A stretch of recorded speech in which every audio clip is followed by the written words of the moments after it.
الرحمن।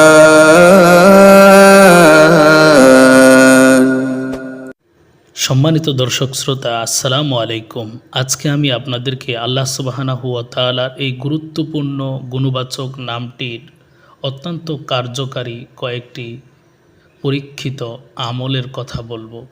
১ নম্বর, আপনি এই নামটি যদি জাফরান কালি দিয়ে লিখে মাটির নিচে পুঁতে রাখেন, তাহলে আল্লাহ সুবহানাহু ওয়া তাআলা আপনার ভিতরে কোনো বদ অভ্যাস থেকে থাকলে সেটিকে অতি শীঘ্রই দূর করে দিবেন ইনশাআল্লাহ।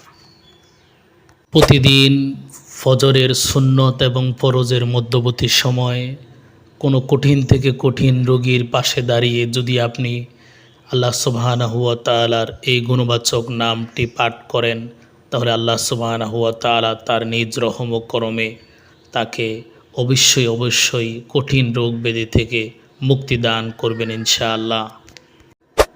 আপনি যদি আল্লাহ সুবহানাহু ওয়া তাআলার এই গুণবাচক নামটি প্রত্যেক ফরজ নামাজের পরে ১০০ বার করে পাঠ করেন, তাহলে আল্লাহ তাআলা আপনাকে মানসিক দুশ্চিন্তা এবং ডিপ্রেশন থেকে অর্থাৎ টেনশন থেকে মুক্তি দান করবেন ইনশাআল্লাহ।